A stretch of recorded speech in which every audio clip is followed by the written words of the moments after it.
President. The senator from Illinois. Ask consent the quorum call be suspended. Without objection.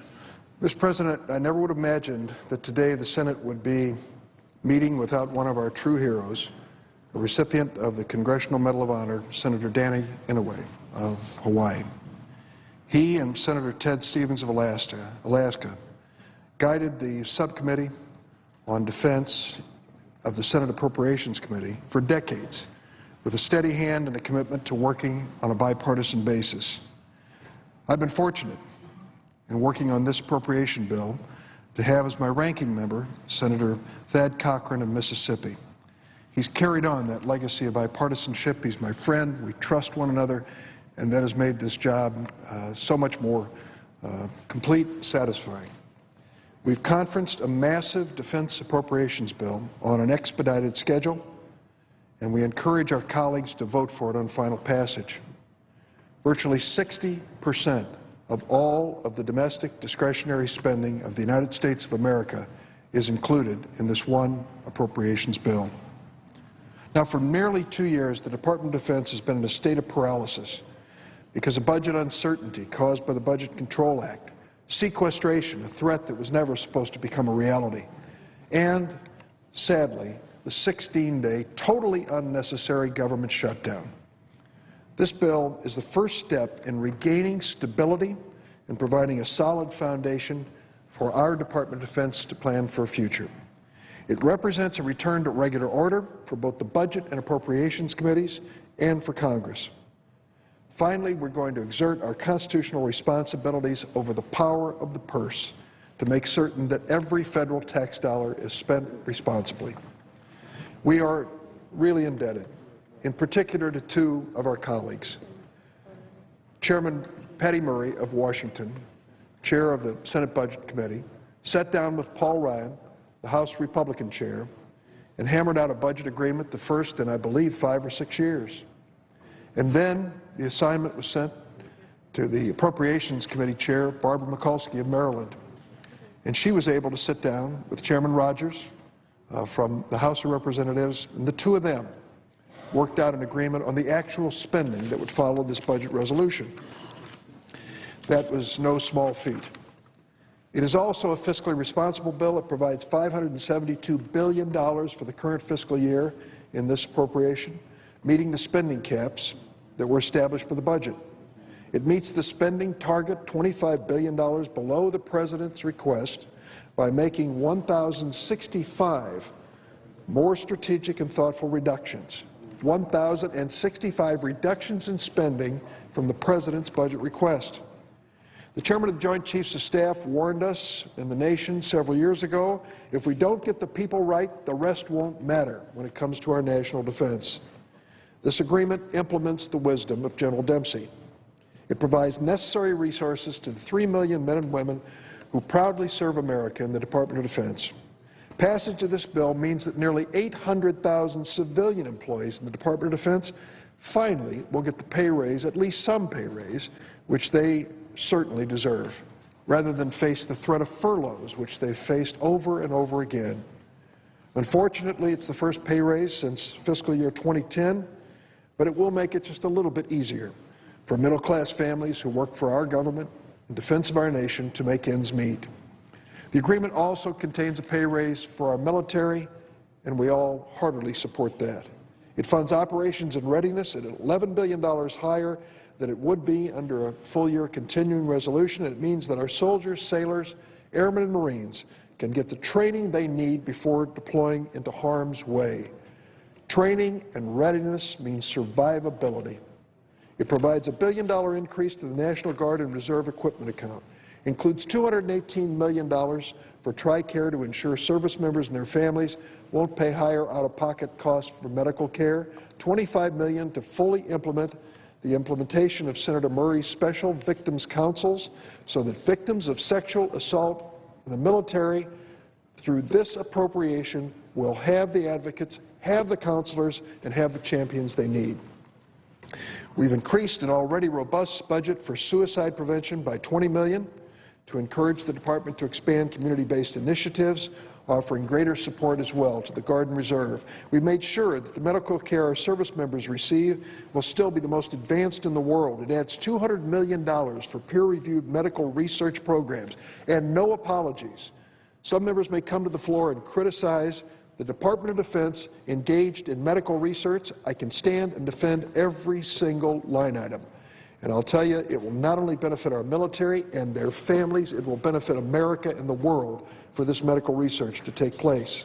$125 million for traumatic brain injury and psychological health, $10 million for prosthetics research, and I want to thank Congresswoman Tammy Duckworth of Illinois. She has joined me in this effort. She, more than any other member of Congress, understands the critical importance of the most modern prosthetics and orthotics for those members of the military who suffer a loss of limb during their course of serving our country. For embassy security, which is a topic that we hear from the other side on almost on a daily basis, we've added funds to provide Marine Security Guard detachments at 35 more State Department posts overseas, as well as Marine Corps response forces around the globe. Finally, we had a technical correction, and I want to make it clear because this has been a subject of great debate on the floor of the Senate and the House. We've added a technical correction to the COLA offset regarding military pensions to make it clear that Congress never, ever intended this to impact medically retired personnel or their survivors. I appreciate the leadership of 3 of my colleagues on this issue, Senator Murray, Senator Pryor, and Senator Shaheen. We protect the defense industrial base. We increase science and technology funding for all the branches by $400 million. We add $175 million for rapid innovation programs and $75 million for the Industrial Base Innovation Fund. Make no mistake, and I had the good fortune of visiting Rhode Island during the course of this week. Make no mistake, the men and women who work in these facilities to build the most advanced, innovative, and technical defense equipment in the world constitute a precious national resource. We want to make sure that we are committed to them so that they'll be ready to help us in the future to defend America. There are 2 provisions in this bill I want to mention quickly that relate to Illinois. The first is related to the James Lovell Federal Health Care Center in North Chicago. It is a multi-year pilot program that's trying to do something which seems so obvious, to blend the medical facilities and hospital of the Great Lakes Naval Training Station with the North Chicago Veterans Hospital. It's one of the most challenging things I've ever seen in government. We're getting it done. This bill continues to invest in that concept. Secondly, I want to thank Senator Kirk, incidentally. He has been my partner in making sure that this happens from the start. Secondly, the bill takes a major step forward to preserving and sustaining the skilled workforce, manufacturing arsenals in support of the Department of Defense. Coming out of 2 wars, we know the value of these workers. When we had to put shields on Humvees to save the lives of our servicemen, we turned to the Rock Island Arsenal, and in dramatic fashion they responded with the very best equipment to save our men and women in uniform. We want to make sure that they're ready for the next challenge, whatever it may be.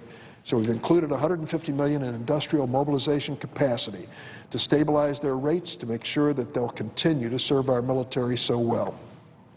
I see my colleague, Senator Reid, has come to the floor here, and I know we have a limited amount of time. I wanted to make a point which I think he will appreciate.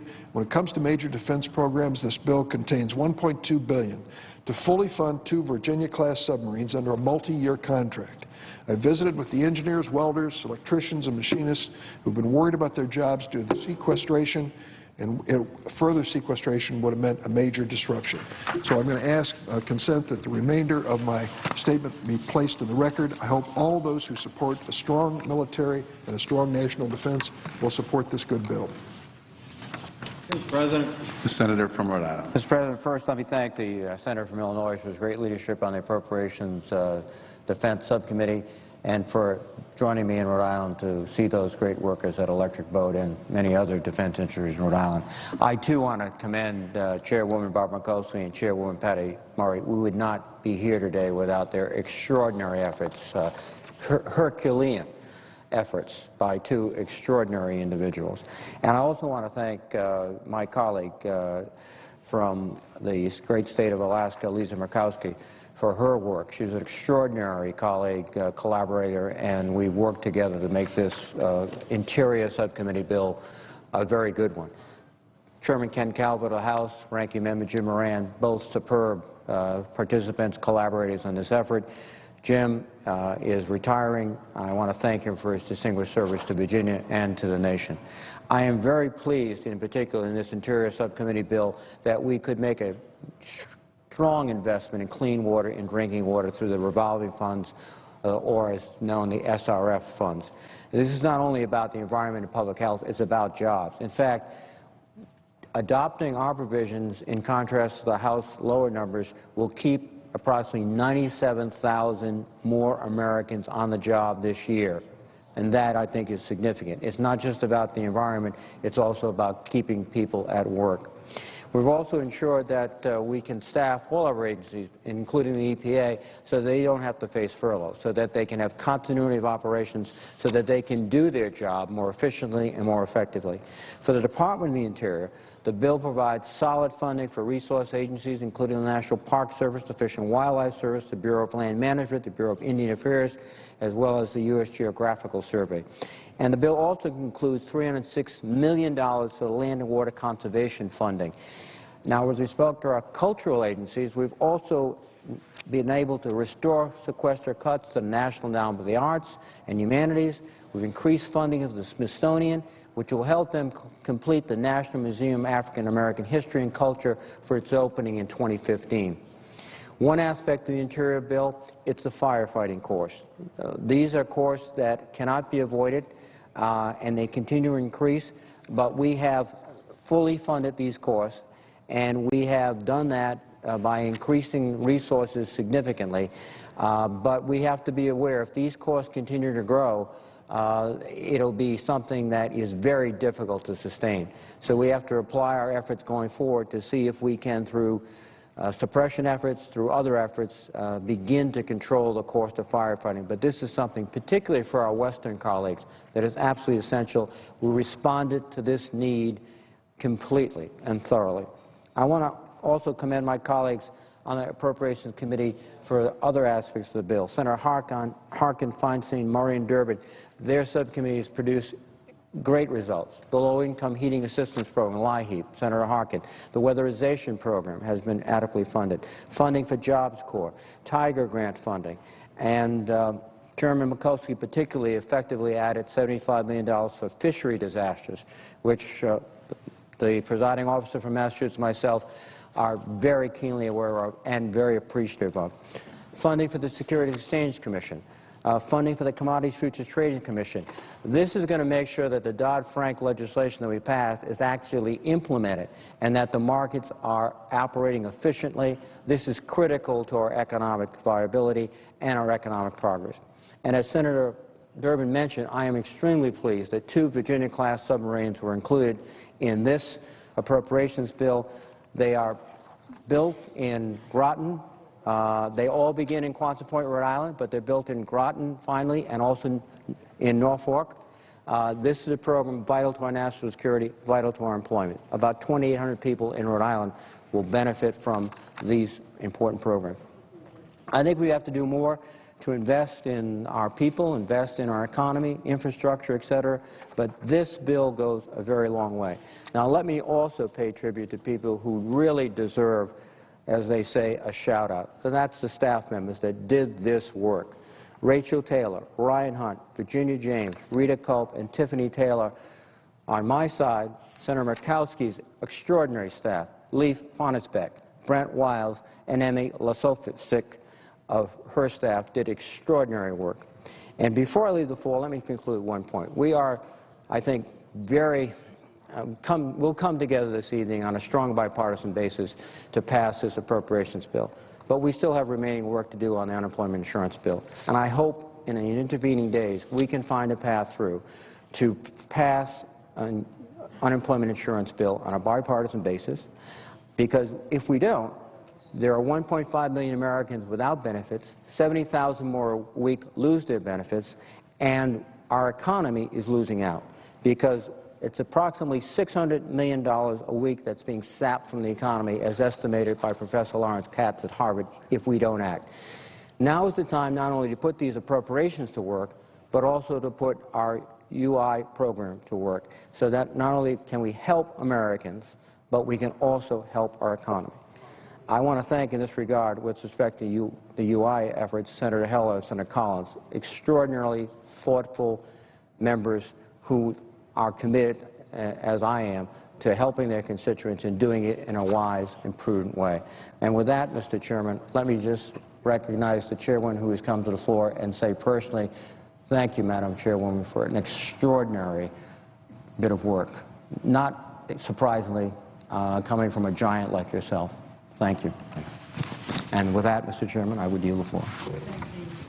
Senator from Rhode Island for his comments, and appreciate them. They were well said, but the compliment should be reversed. You know, this is a committee effort, and what I'm so excited about this bill is that it's bipartisan, bicameral. It was agreed upon in the House by an overwhelming vote of 359 to 67. And I look forward to this same type of vote here, but we did it because we listened to each other, we functioned with maximum respect, and saw where we could compromise without capitulating on principle. Mr. President, I know that other senators will be coming shortly, and I yield the floor and note the absence of a quorum. The clerk will call the roll. Mr. Alexander.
President.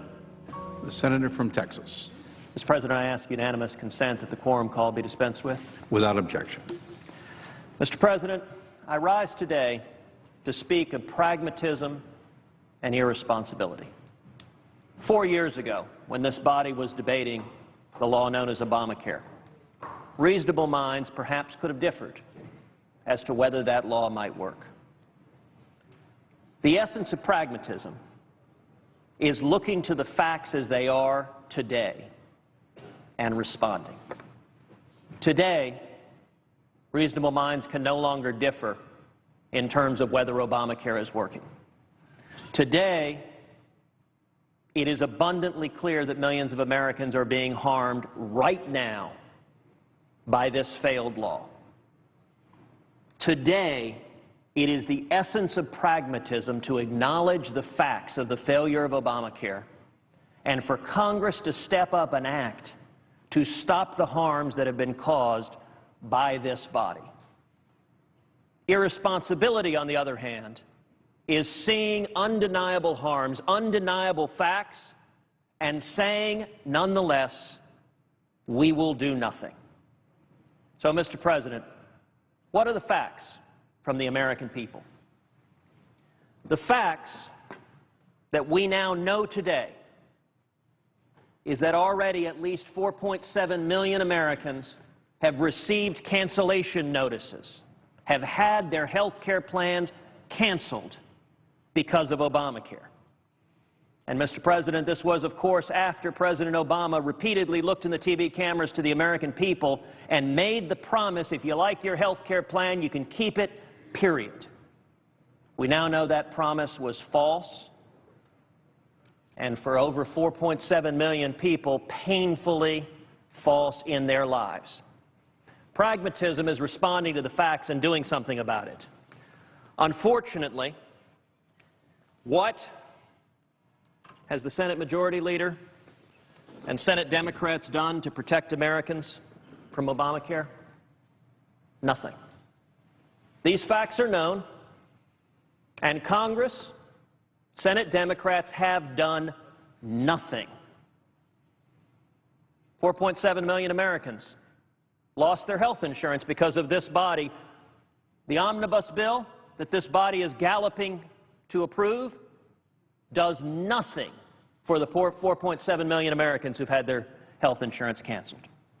But it's not just health insurance plans. What else are the facts that we know now? As Time magazine observed, keeping your doctor under Obamacare is no easy feat. Now, Mr. President, President Obama looked at the American people and said, if you like your doctor, you can keep your doctor, period. We now know that that promise, too, was deliberately, repeatedly false. Millions of Americans facing the very real prospect of losing their doctor. A good friend of mine is a cancer survivor, is facing the very real prospect because Texas Oncology has suggested it does not intend to participate of losing his cancer doctor, not being able to go to the doctors that saved his life. This is a father of 2 young children facing the terrifying reality of losing his doctor because of the conduct of the Congress. And, Mr. President, in response to millions of Americans losing their doctors, what has the Senate Majority Leader and Senate Democrats done? Nothing. The essence of irresponsibility is seeing a harm, seeing the facts, and refusing to act. What else do we know? We know that Obamacare is killing jobs all across the country. Indeed, Obamacare is the biggest job killer in this nation. The U.S. Chamber of Commerce has said of small businesses impacted by the employer mandate, 1/2 of small businesses say they will either cut hours to reduce full-time employees or replace full-time employees with part-time workers to avoid the mandate. 24% say they will reduce hiring to under 50 workers. The President has recently been talking about income inequality. This exacerbates income inequality. It's why the rich have gotten richer under President Obama. But the people who are struggling, young people, Hispanics, single mom, people like my dad, who 56 years ago washed dishes for 50 cents an hour as a teenage immigrant, those are the people getting their hours reduced because of Obamacare. Those are the people getting laid off because of Obamacare. Income inequality is increasing. And, Mr. President, what has the Senate Majority Leader and Senate Democrats done to protect Obamacare, to protect Americans from Obamacare? The answer is simple: nothing. In response to the millions of Americans being forced into part-time work, losing their jobs, nothing from Senate Democrats. What else do we know? The New York Times, front page headline explained, new health law frustrates many in the middle class.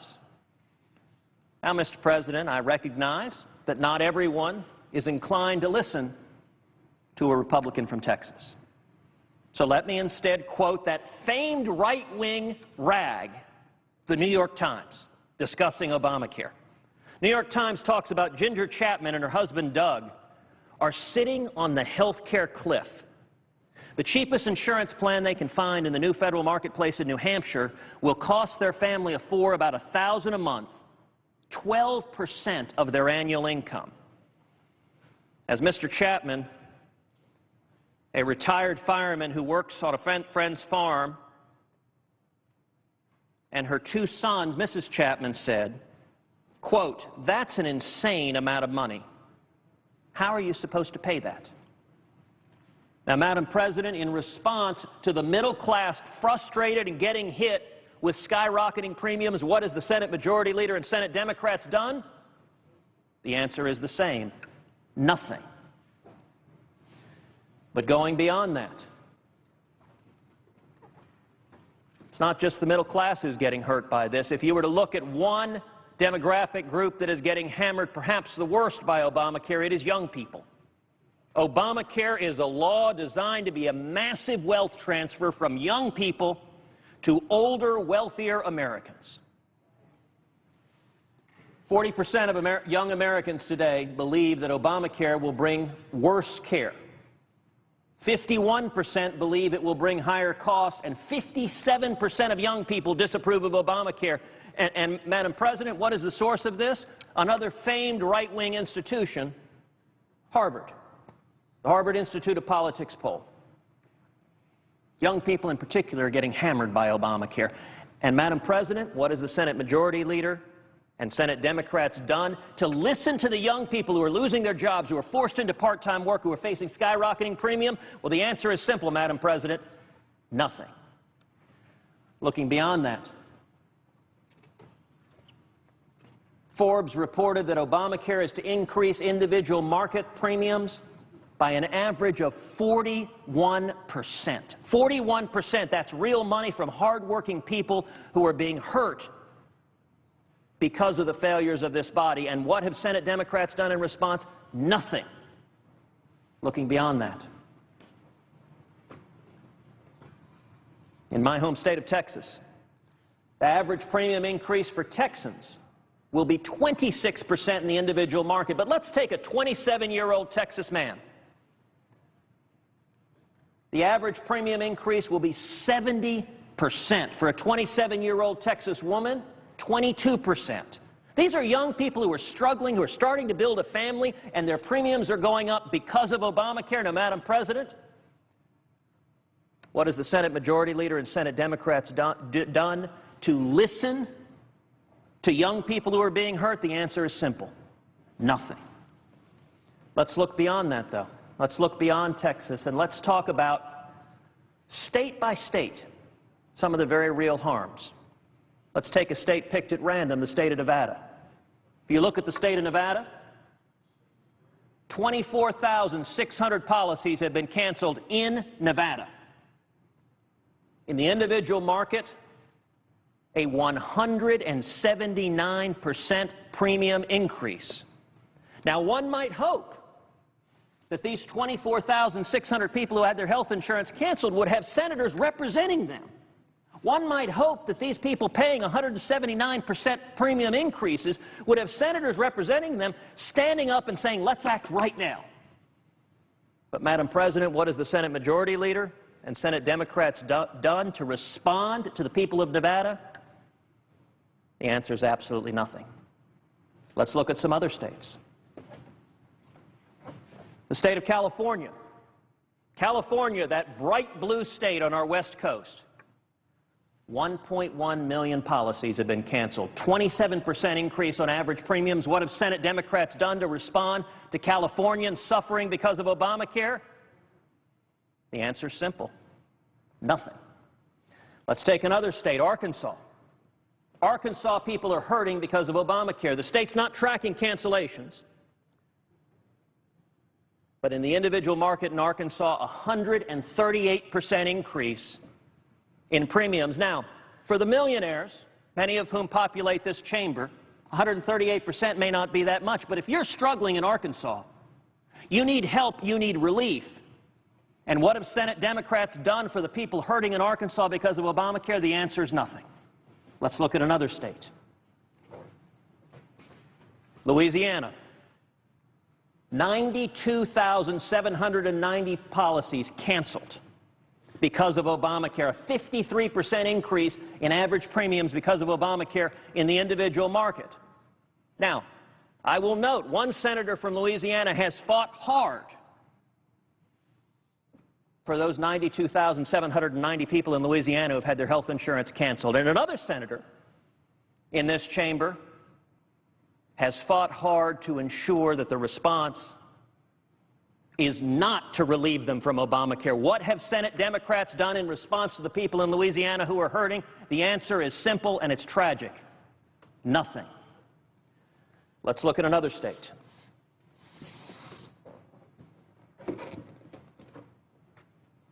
New Mexico. 26,000 policies canceled, 142% increase in the individual market. What have Senate Democrats done to listen to the citizens of New Mexico being hurt because of Obamacare? The answer is nothing. And let's take one more state. The state of North Carolina. 183,800 policies canceled. Madam President, I want you to think of the single mom raising 3 kids who receives a notification in the mail that her policy's been canceled, not because of anything she's done, but because of Congress's law that is not working. 136% increase. I want you to think of the immigrant struggling hard like my dad was washing dishes, who discovers his premium has gone up 136%. What have Senate Democrats done to respond to the people of North Carolina who are being hurt because of Obamacare? And the answer, tragically, is nothing. Madam President, 4 years ago, reasonable minds might have differed. But today, these are the facts. And the facts are, Senate Democrats are not listening to the American people. They are not responding to the harms that they have caused. And, Madam President, I'm going to suggest that is the essence of irresponsibility. Now, Madam President, I have filed 2 amendments. One amendment to the omnibus bill would simply provide that Obamacare would be defunded so long as it is the case that Obamacare is causing Americans to lose the health insurance policies they wish to keep, increasing their premiums, and preventing them from seeing the doctors they want to see.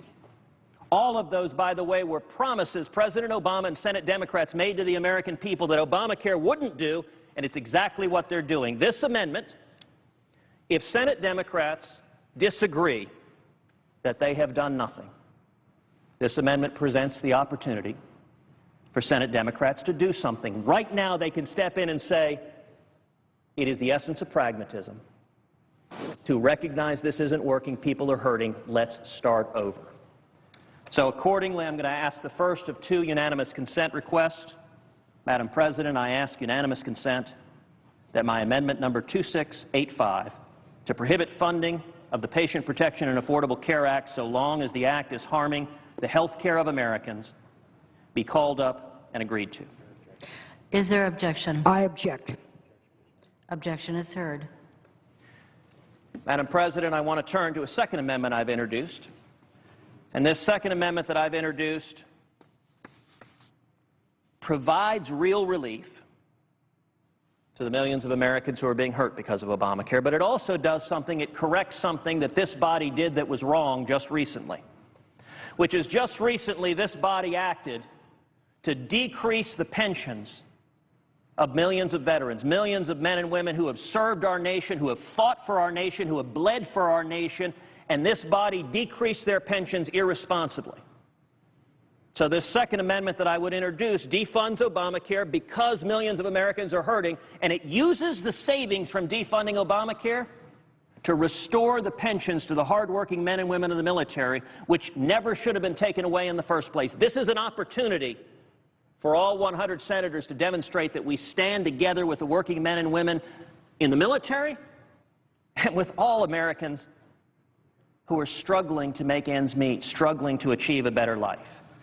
So, Madam President, I ask unanimous consent that my amendment number 2686 to prohibit funding of the Patient Protection and Affordable Care Act and to fulfill our nation's promise to our military retirees be called up and agreed to. Is there objection? I object. Objection is heard. Madam President, last year, members of this body could say they didn't know. They didn't know people's plans would be canceled. They didn't know premiums would skyrocket. They didn't know people would be shut off from seeing their doctors. Now they know. Now they know. And the response of the Majority Leader and Senate Democrats, tragically, is to do nothing.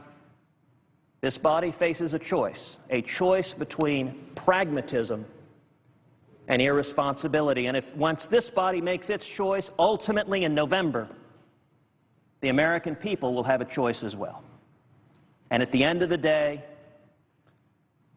every elected official should not ignore the facts, but should listen to the American people. We need to make D.C. listen. And the Majority Leader and Senate Democrats right now are not listening to the American people. Instead, they have chosen a course of conduct, doing nothing, that is not responsible, and I hope that in time they reconsider. Madam President, I yield the floor.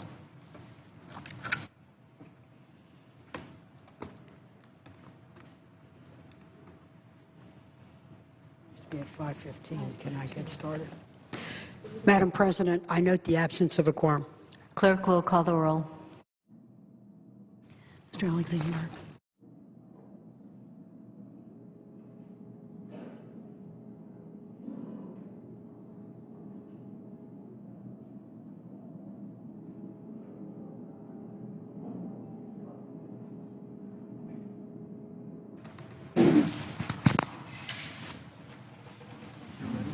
Madam President,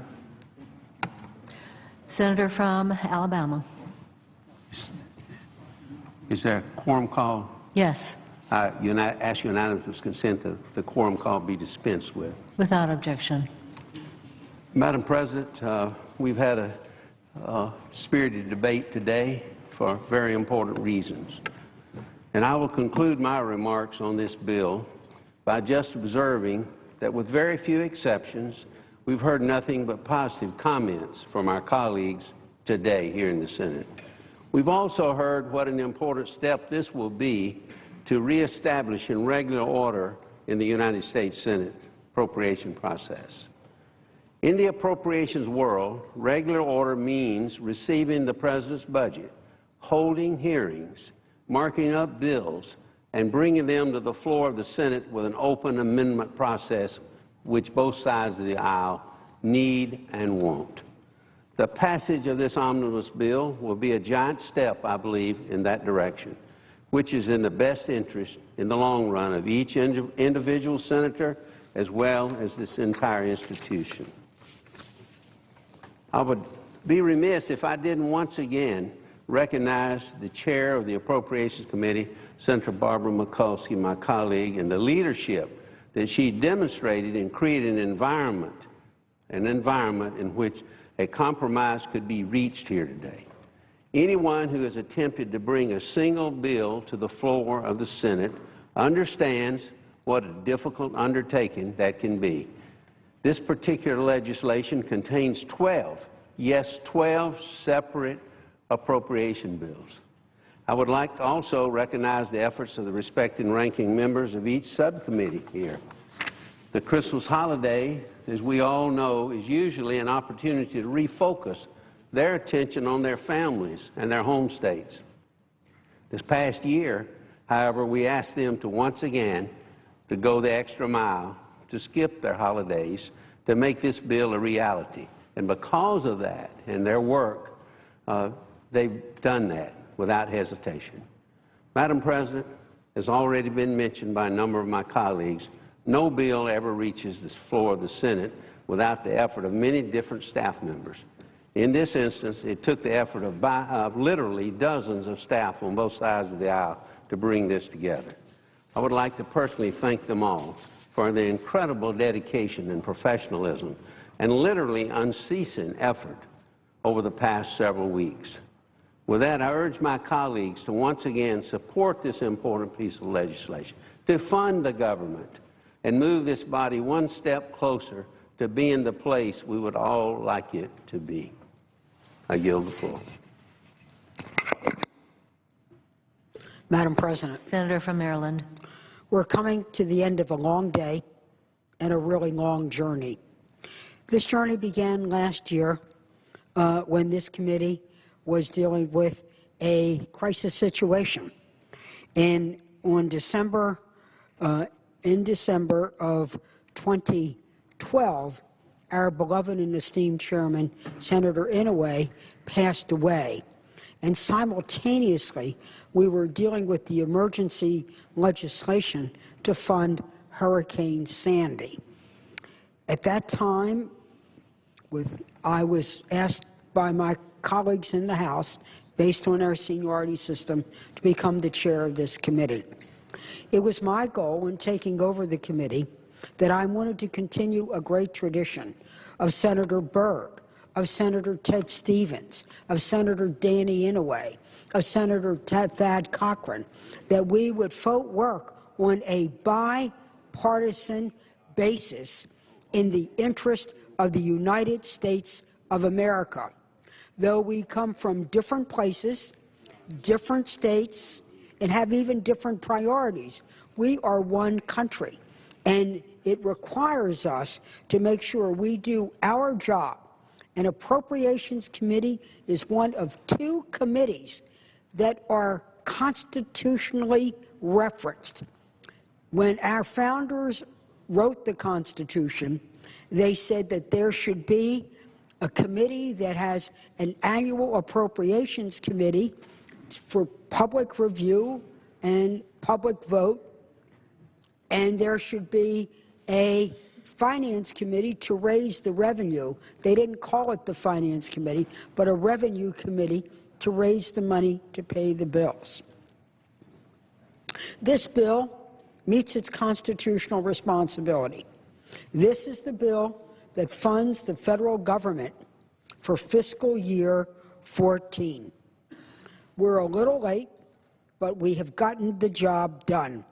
And we have done that job with due diligence, starting with President Obama giving the Congress his budget Remember, the President proposes, the Congress disposes.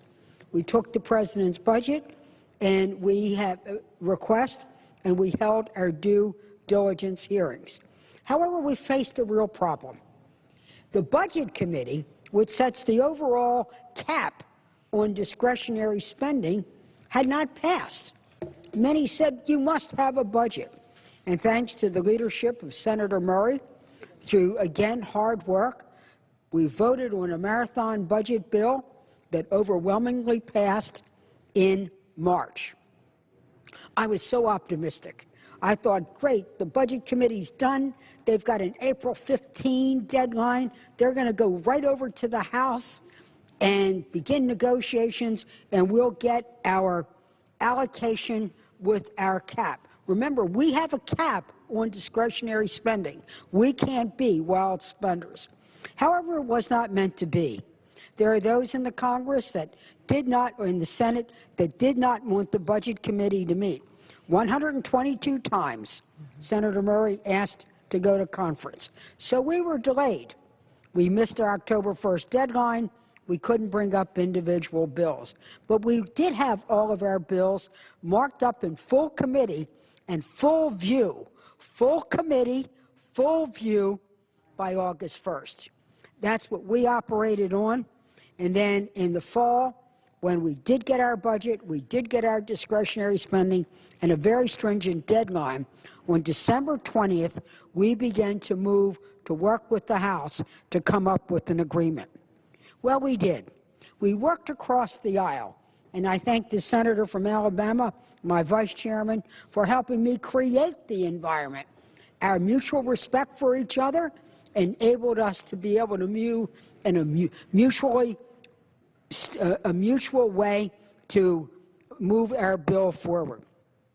We reached across the dome to the House members, so we worked together and we have finished this bill. We brought to the floor what I think people could vote for. Yesterday it passed the House with 359 votes, with only 67 votes voting against it. I hope we have a successful margin today. These efforts show that we Democrats and Republicans can work together for the good of the country, that we can avoid drama politics with cliffhangers and fiscal cliffs. We could avoid shutdowns. We can avoid government on autopilot. But most of all, those are process arguments. I didn't come to be a member of the Appropriations Committee to be a process guru. Process gets you to the objective you seek.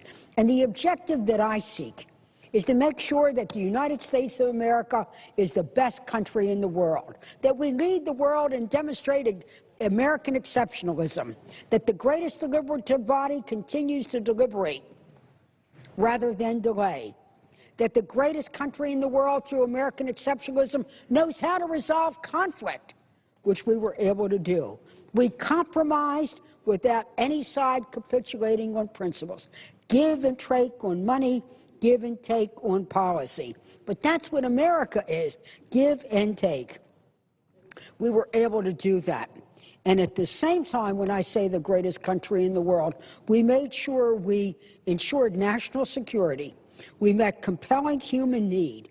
We continued the opportunity ladder that enabled my family to rise as an immigrant family, your family to rise as an immigrant family. The gentleman from Texas, as he speaks so eloquently and often and frequently about his father. We need an opportunity ladder in this country, and we've got it in this bill.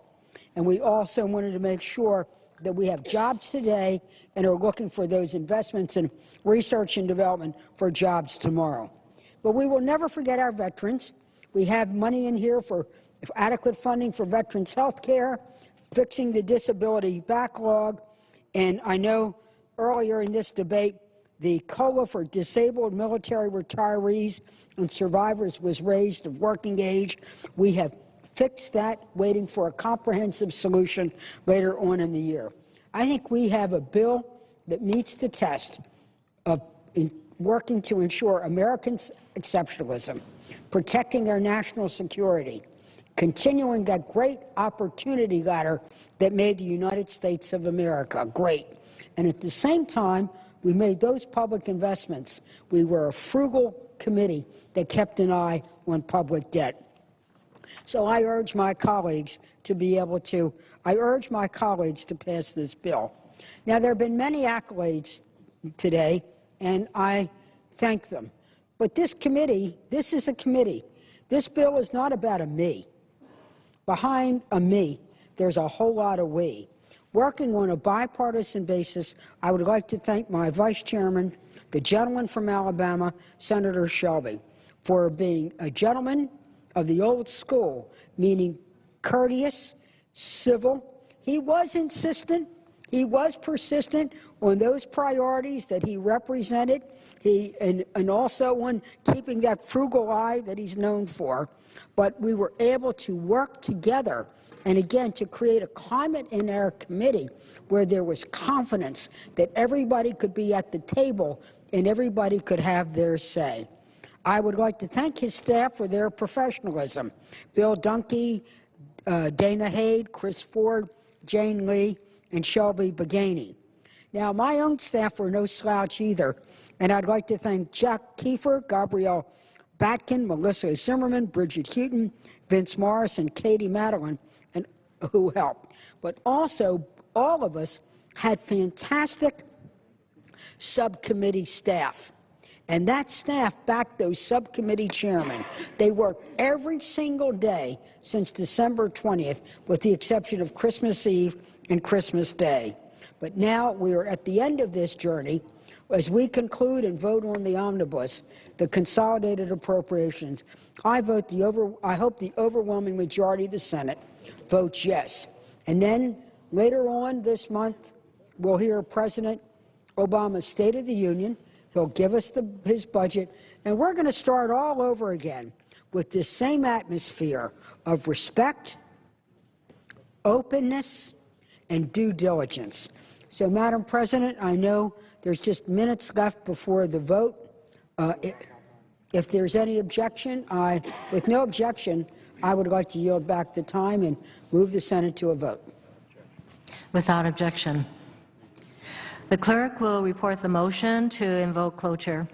Cloture motion. We, the undersigned senators, in accordance with the provisions of Rule 22 of the Standing Rules of the Senate, hereby move to bring to a close the debate on the motion to concur in the House amendment to the Senate amendment to H.R. 3547, Space Launch Liability Indemnification Extension Act, and the Omnibus Appropriations Act for fiscal year 2014, signed by 17 senators.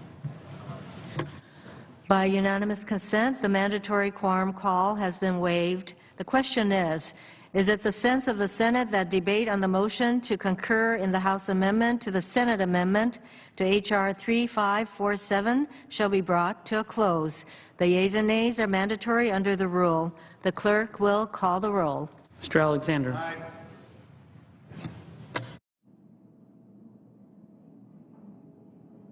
Ms. Ayotte.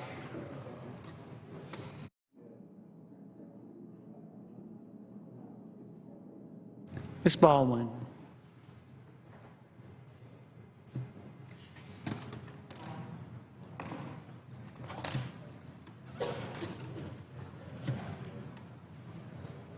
Mr. Barrasso.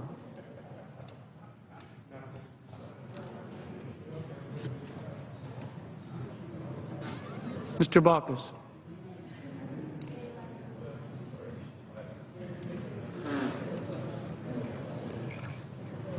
Mr. Begich.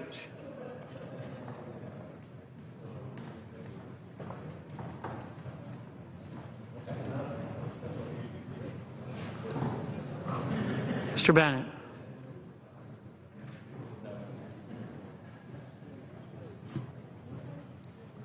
Mr. Blumenthal.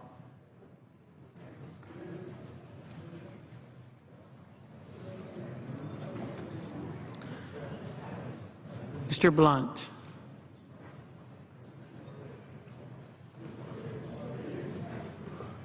Mr. Booker.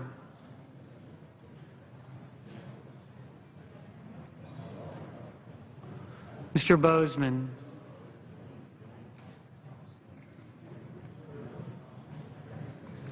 Mrs. Boxer.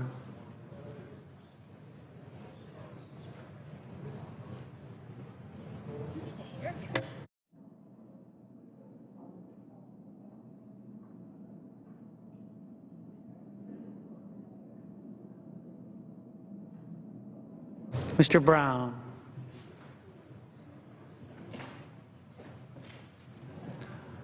Mr. Burr.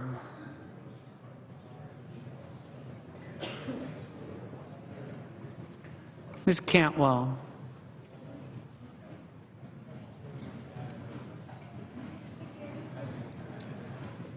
Mr. Cardin.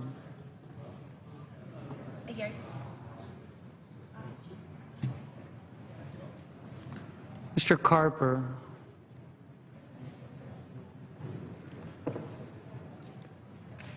Mr. Casey. Mr. Chambliss. Mr. Coates. Mr. Coburn. Mr. Cochran.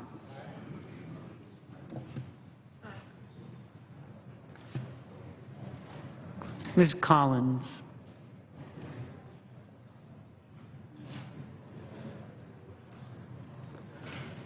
Mr. Coons.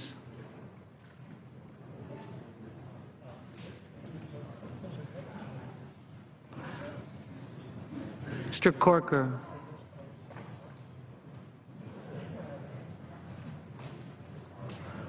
Mr. Cornyn.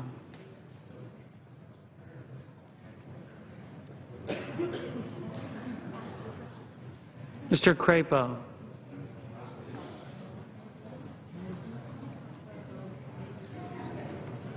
Mr. Cruz.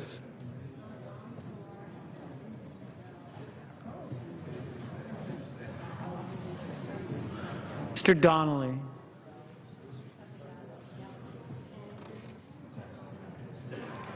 Mr. Durbin.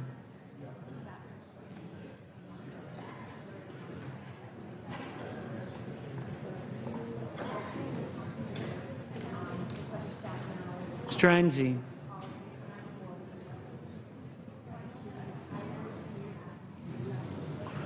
Mrs. Feinstein.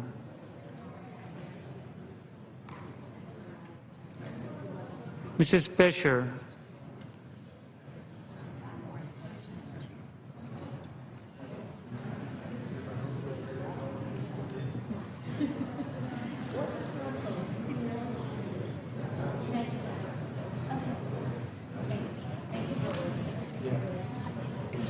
Mr. Flake.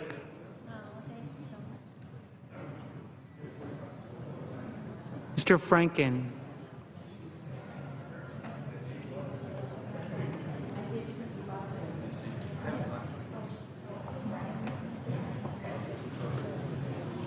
Mrs. Gillibrand.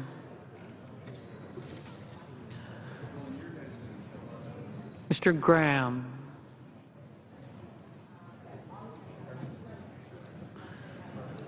Mr. Grassley.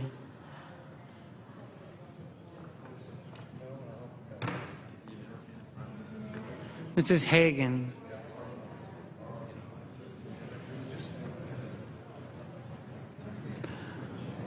Mr. Harkin.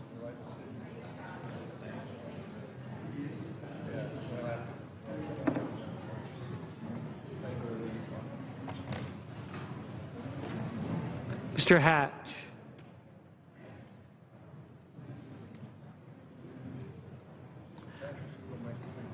Mr. Heinrich.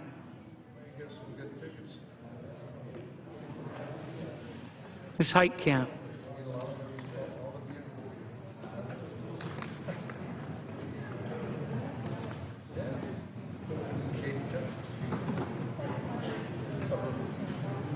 Mr. Heller.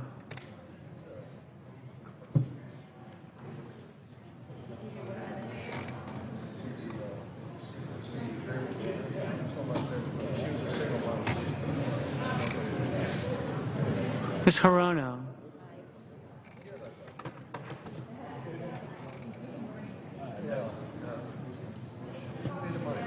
Mr. Hoven.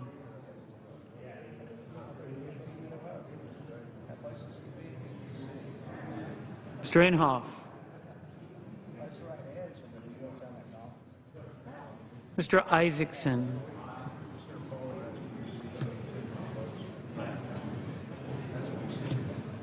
Mr. Johans.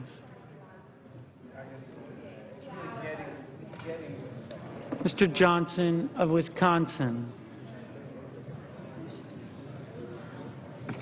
Mr. Johnson of South Dakota.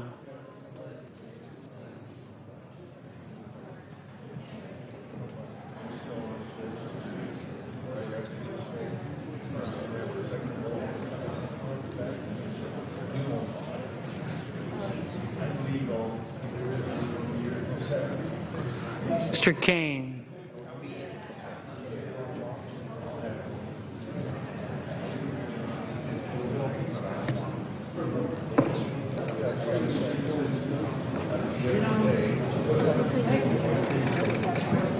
Mr. King.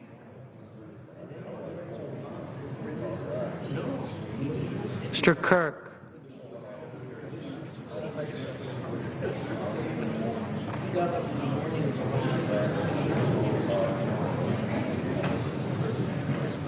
Ms. Klobuchar.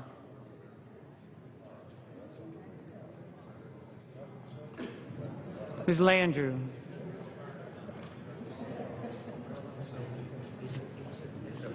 Mr. Leahy. Mr. Lee.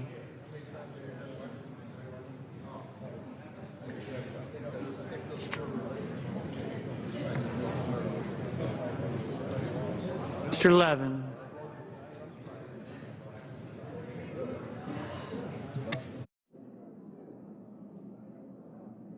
Mr. Manchin. Mr. Markey.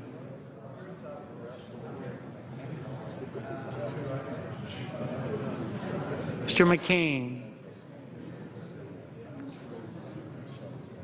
Mrs. McCaskill.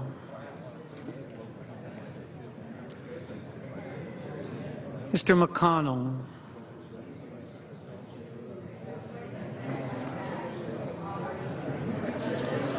Mr. Menendez.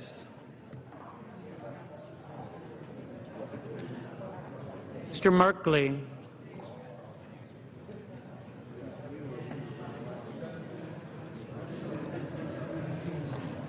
Ms. Mikulski.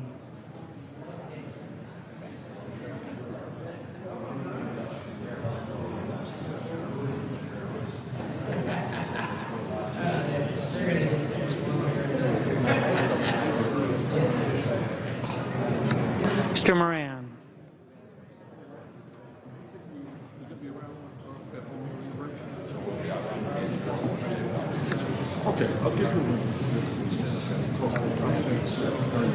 Ms. Markowski.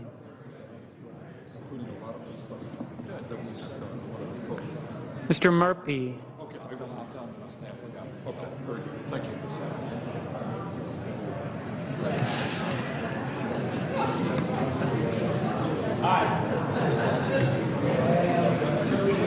Mrs. Murray. Mr. Nelson.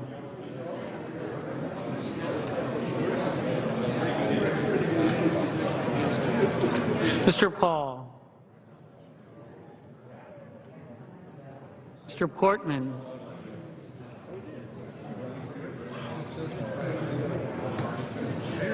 Mr. Pryor.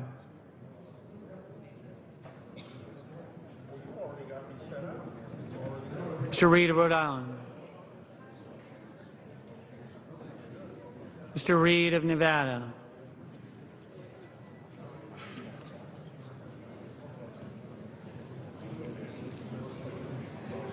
Mr. Risch.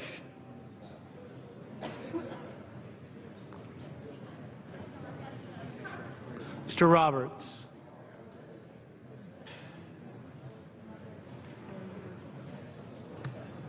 Mr. Rockefeller.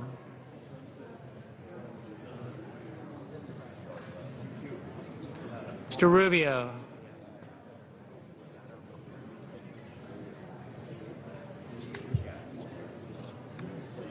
Mr. Sanders. Mr. Schatz.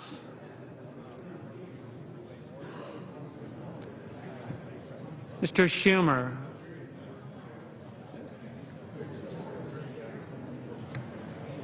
Mr. Scott.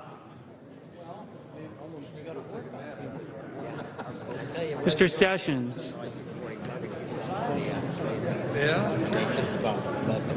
Mrs. Shaheen. Oh, is that a bad form? When you run the president, that's we'll have that reenacted. Mr. Shelby. No. Ms. Stabenow. Mr. Tester. Mr. Thune.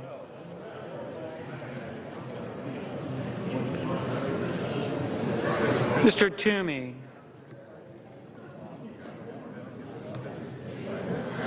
Mr. Udall of Colorado. Mr. Udall of New Mexico.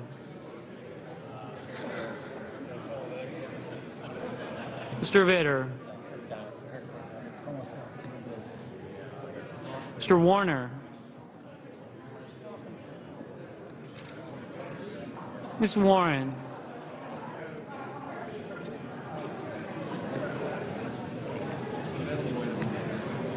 Mr. Whitehouse. Mr. Wicker. Mr. Wyden.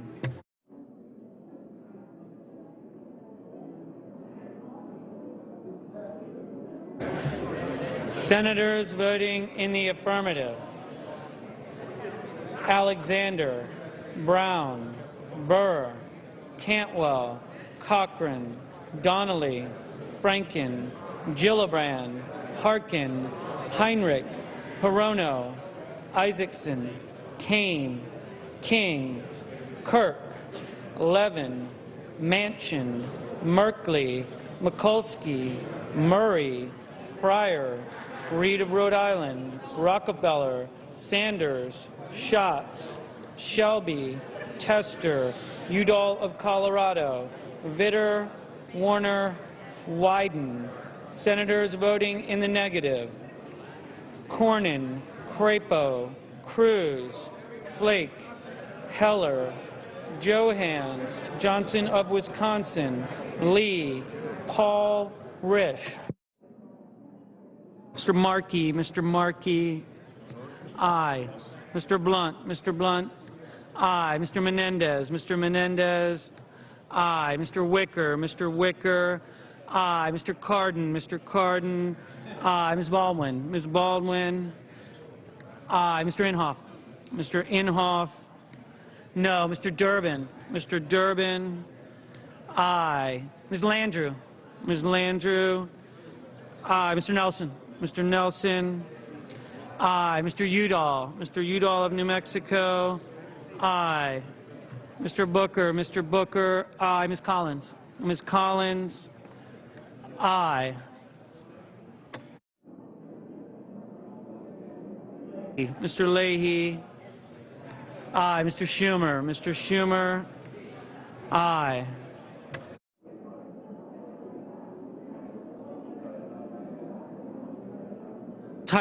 Ms. Heitkamp, aye.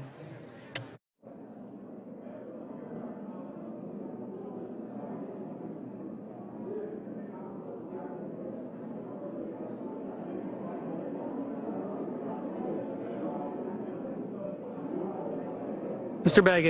Begich, aye.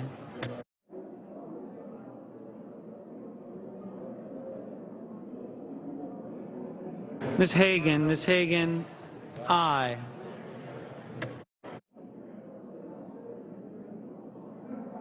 Mr. Scott, no. Mr. Graham, no. Mrs. Fisher, no. Mrs. Boxer, aye. Mr. Bennett, aye. Ms. Warren, aye.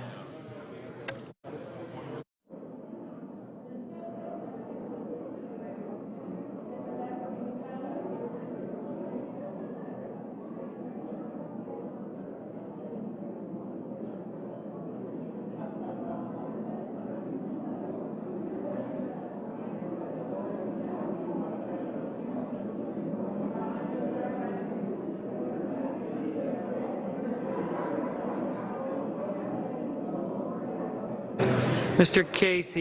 Casey, aye.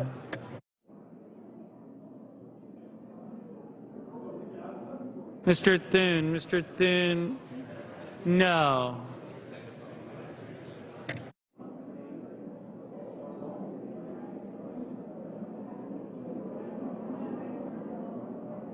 Mr. Toomey, no.